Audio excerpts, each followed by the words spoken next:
Hello. So I have two of these Budweiser Carousel Globes. I know that there are originals that were made in the 60s, and then there were reproductions made in the 90s. And I've looked around on the web, and I didn't see a great resource that kind of showcased both.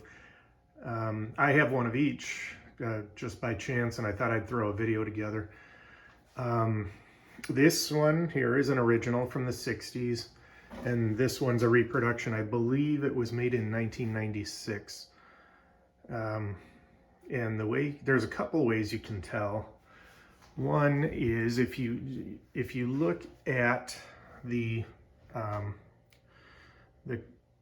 wagon, on the side of the wagon, you'll see on the originals, it lists the locations of all the breweries. And if you look at the remakes, it only lists St. Louis.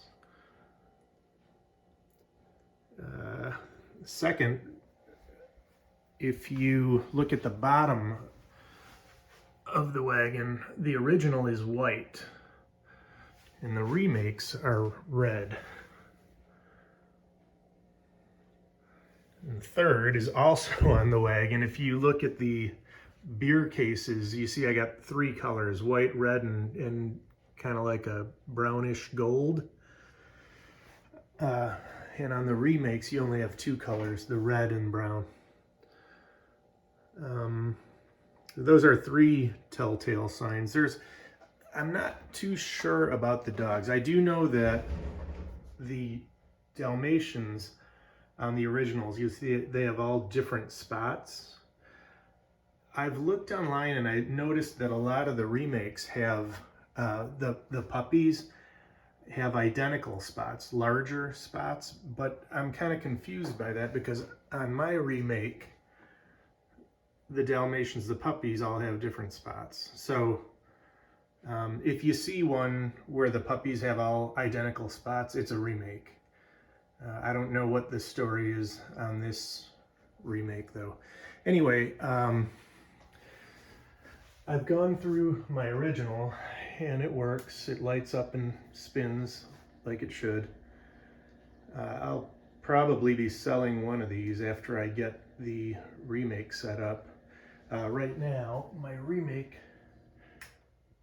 I'm gonna turn that off, and my remake, I know the motor is shot. I've had it apart once already. Here, let me Yeah, I was able to get it to light up before, but now it doesn't. Oh, there we go. It does. But you could see the first time I tried to light it up, it didn't come on. I think the ballast is shot. You see it's not spinning. I know the motor is shot. So I've gotten new parts. Here's the motor. These motors run a few $100s, and it pains me to spend that much on them because I don't know, it just seems really expensive to me. And I got a new ballast for it, and I'm going to install both of those in this remake. And I'll shoot a video just to go through how I do that. Also worth pointing out, the originals were created for the Budweiser on tap customers, and I think here I'm going to unplug this guy.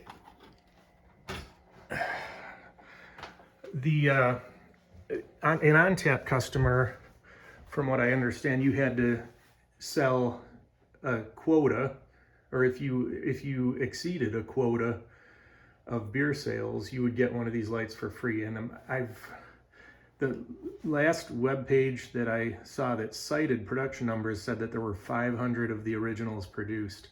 I don't know how many of the remakes were produced. I think I've seen a couple different websites that guess, but I haven't found anything concrete. So if you know the answer to that, or if you know the story behind the Dalmatian puppies, please drop a comment on this video. I'd love to find out. Or if any of the stuff I'm saying is untrue or you have additional details, please let me know. I'm very curious about these things. Anyway, I'm going to get started on taking this thing apart, put the new motor in, put the ballast in, and when I'm done, one of these guys will be for sale. I'm not sure. I haven't really decided which one to keep. Anyway, let's get started. All right, I've lowered my lamp down and I've put a pad underneath it so that any pieces that inadvertently fall off will land on the pad. Parts for this thing are not cheap. I'm not recommending that you do this on your own. I'm just posting it for information, and your results may vary. But I'm just pointing out a few pointers. I've taken a few of these things apart, and I just go slow, take lots of pictures. I also use these Ziploc bags with Sharpies. So every screw and every piece that comes off of these goes into a Ziploc bag and I write a label on the bag so that I don't lose anything. And I also put a number so I know what order these things came apart.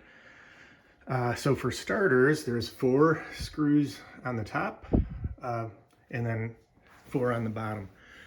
I'm going to remove those screws, and then these brown panels will come off, the one on the top and the bottom. So I'm going to, it's just me here, so I'm going to shut the camera off while I do that.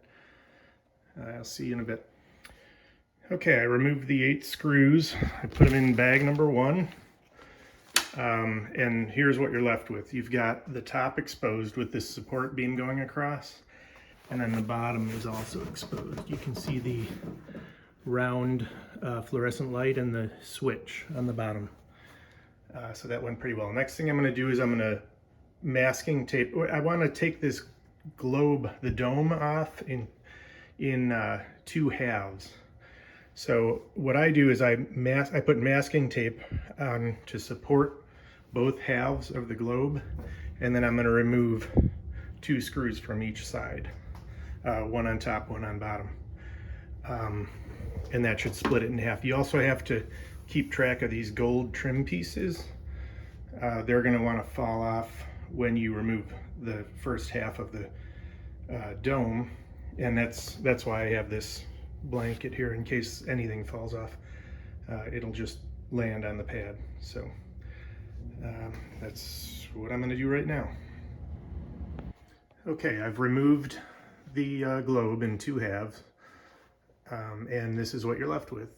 You have access to the top and the bottom. Next thing to do is going to be to remove the screws. There's a screw at the end of, you'll see that this metal brace is crisscross.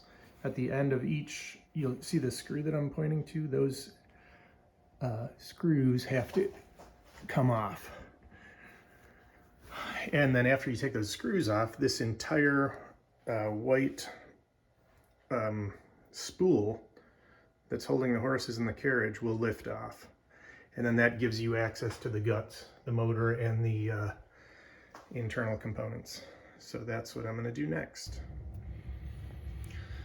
Okay, after lifting the spool off and feeding it through, you got to feed the power cord through the top of the spool, and you have to feed this large ring through the brace bar that goes across the top of the spool. But after you pull that spool up and off, this is what you're left with. Now to split this into 2 sections, there's 2 screws on one side and 1 screw here on the other side, and then you've got 1 screw that comes from the bottom on each side of the base. Now to get to this screw, I'm going to have to take off this ballast starter. Hopefully I won't need that after I replace the ballast anyway, but I'm just gonna, you just push it in and unscrew. Let me see if I can do it with one hand here. Just like that, it pops off. So now I can get to this screw. So I'm going to take off a total of 1, 2, 3, 4, 5 screws. And that will enable me to access the motor.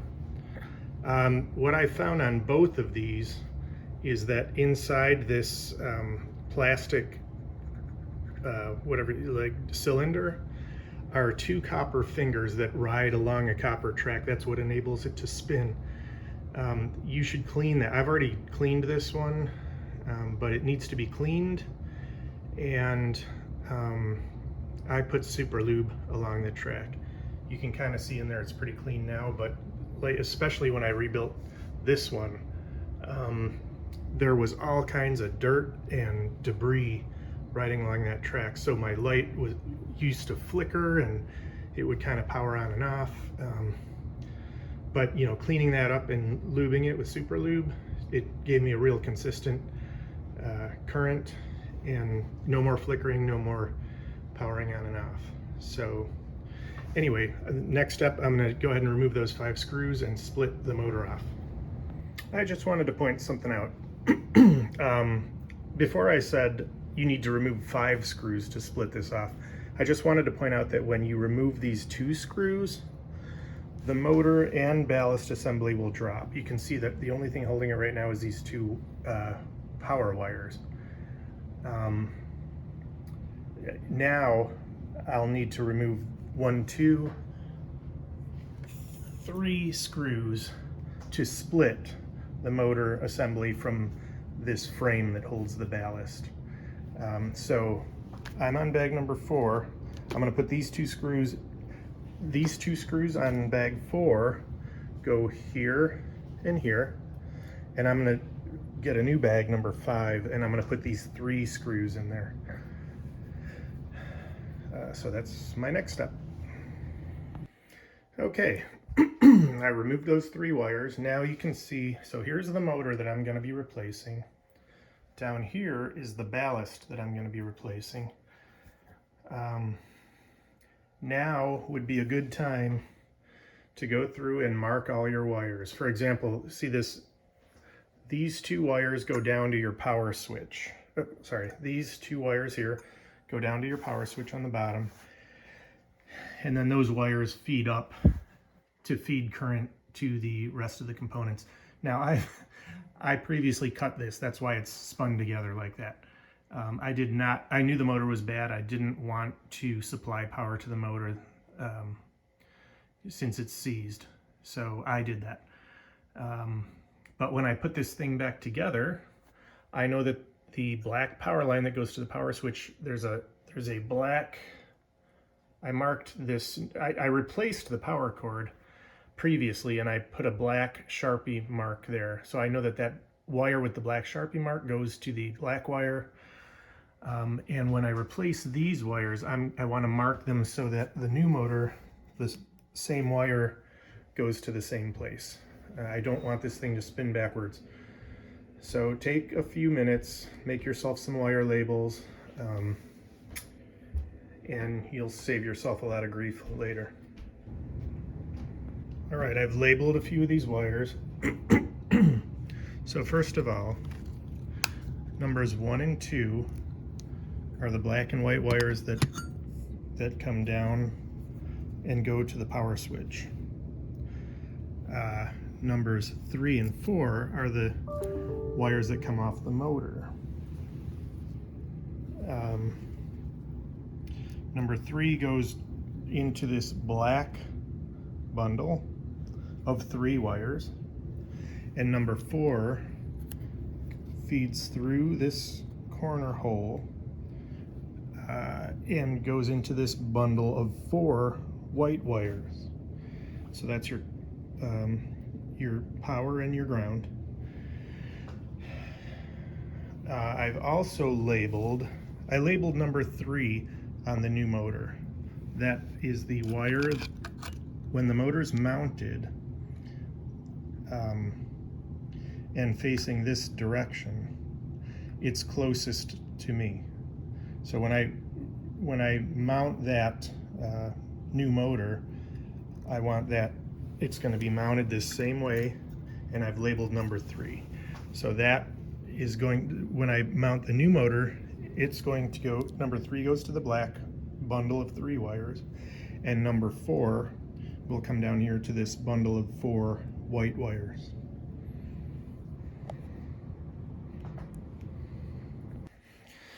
Okay, the next thing I'm going to do is swap the motor.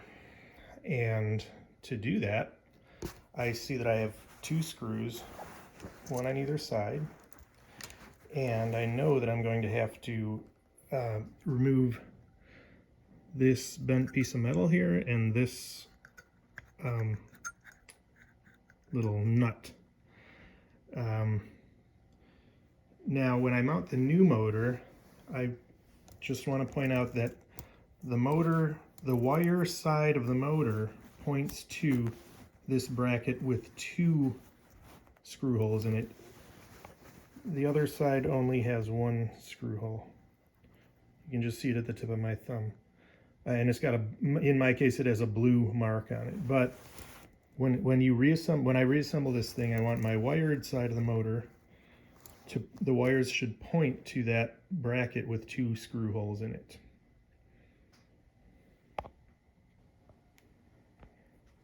Okay, so I've loosened this nut. I'm going to take it off, set it right here. Then this bent metal piece,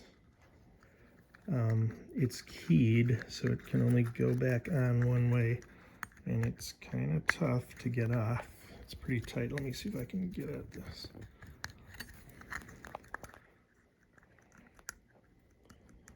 It's coming. There we go. See how that's keyed to fit so that it only fits one way on the motor. Anyway, I've removed that, and I'm going to set it right here. Now that will enable you to, this is the finger assembly that I was talking about before. It's also keyed and can only go back on one way. But you see how clean those tracks are and the fingers are? I cleaned those before. You'll want to do that while you've got it all apart. So I'm going to leave it together because I just needed to get that screw off so that I can swap motors.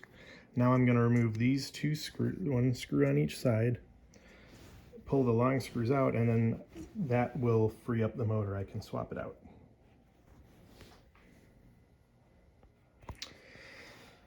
All right, the new motor's installed. It's wired up.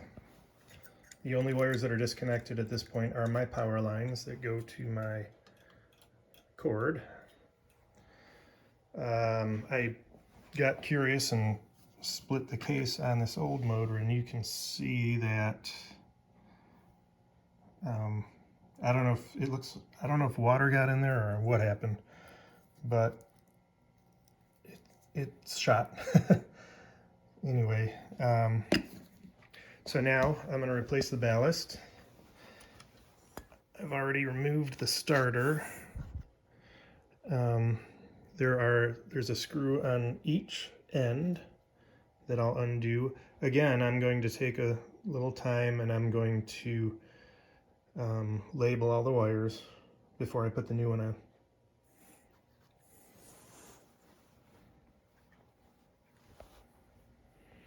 Okay, I removed the 2 screws from the ballast. One was at this end, one was at this end, and it's sliding now. But I just wanted to point out that the old ballast had that starter on it on the side. Remember I took this guy off of there? Well, the new ballast doesn't have that starter, and it's much smaller if you look at the 2 of them. In fact, the new ballast doesn't have this blue wire. It's got a lot fewer wires. The only thing I have to wire up is the plug that goes here, and then I have a hot wire and a neutral. So I'm going to wind up with a lot less wire after I swap this, and I'll have a little bit more room to work. And I think I can probably snip this off. That's the mount for that starter. Anyway, I've got on the far end I've got a black and white wire. So that's what I'm going to wire up on the new ballast, the black and white wire. Everything else goes away. And I did this on my last one, and I remember that I did remove quite a bit of wire. So I'm going to get to that. All right, I just wanted to point something out.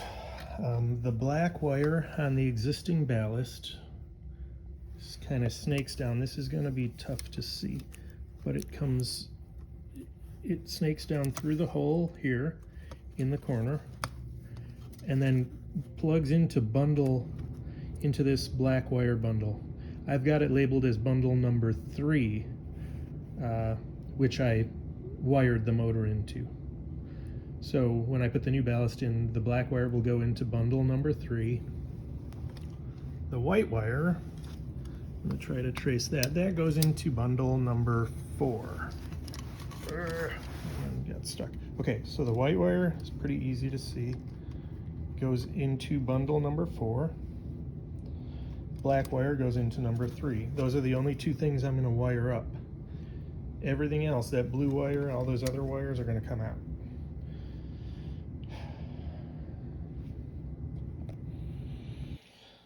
Okay, one more thing to point out. Here's the old ballast. It has a blue wire coming off of the back that mates up with this black wire. The black wire goes into the plug for the lamp. I had to take the lamp out to get the ballast out. So this is the same frame without the lamp. Anyway, then that goes into white bundle number 4. So what I'm pointing out is bundle number 4 it has 4 wires.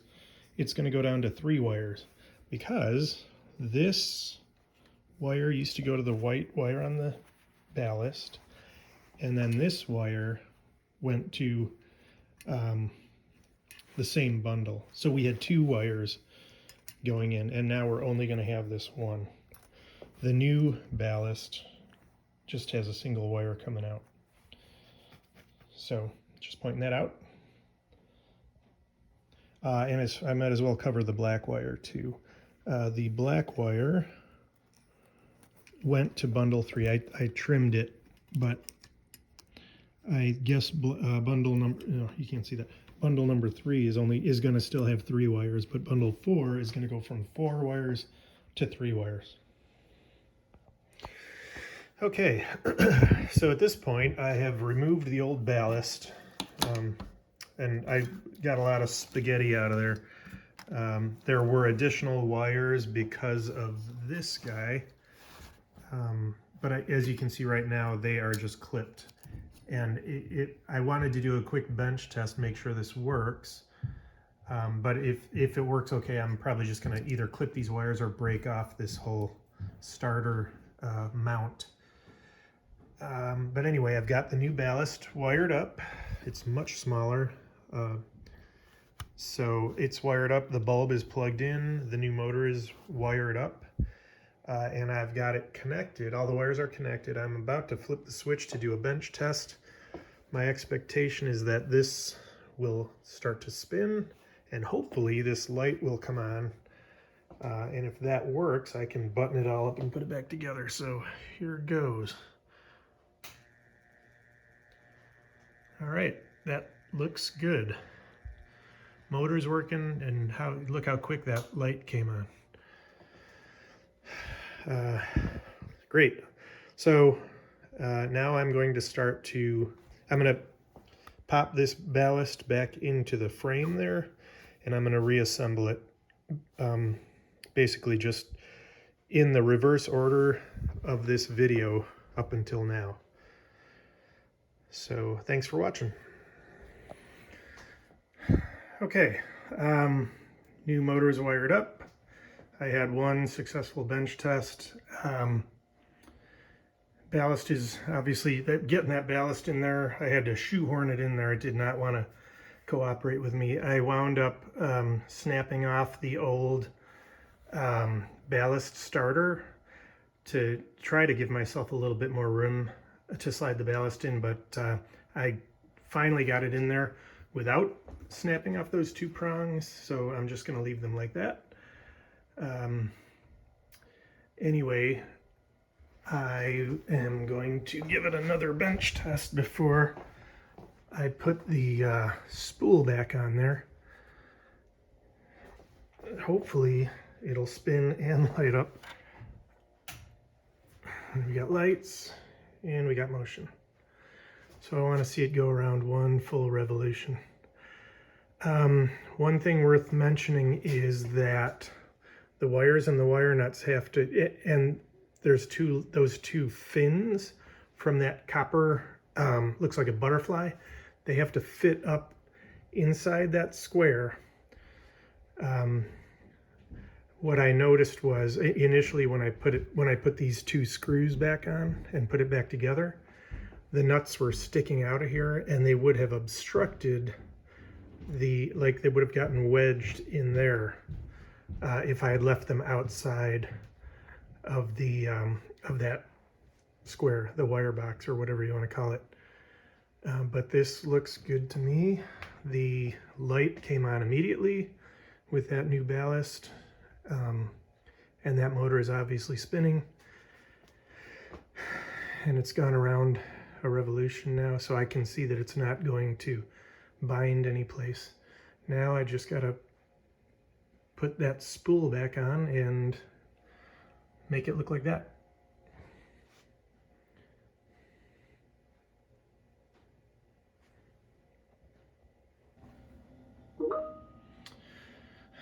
Okay, I dropped the spool back on, screwed it in, doing one more bench test before I put the globe back on, the clear dome. I wanted to let it run for a minute just to make sure that everything's running smoothly and freely and there's no binding. I don't want to have to put that dome back on and then have to take it off again. So, but it looks really good. There's no hesitation in the motor. That light comes right on, no hesitation at all. So I'm going to call this done and put it back together. Okay, at long last, it's all back together. So I'm gonna hit the power and hopefully it works. Yep. That new ballast without the starter just comes on right away. I like that. But there it is, brand new motor, brand new ballast, new power cord, and it's working great. I will turn on the other one so that we can all marvel at the sight of an original next to a reproduction. It's not every day that you get to see that. Anyway, I'll probably sell, I kind of decided to keep the original. I'm probably going to sell this reproduction. So I'll probably throw it on Facebook Marketplace or something. Anyway, that's about it. Thanks for watching.